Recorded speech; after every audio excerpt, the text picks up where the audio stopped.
আসসালামু আলাইকুম।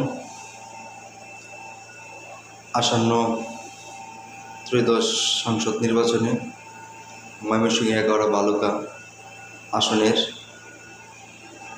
স্বতন্ত্র প্রার্থী ঘোষণা করেছেন জনাব আলহাজ মোহাম্মদ মুর্শেদ আলম সাহেব।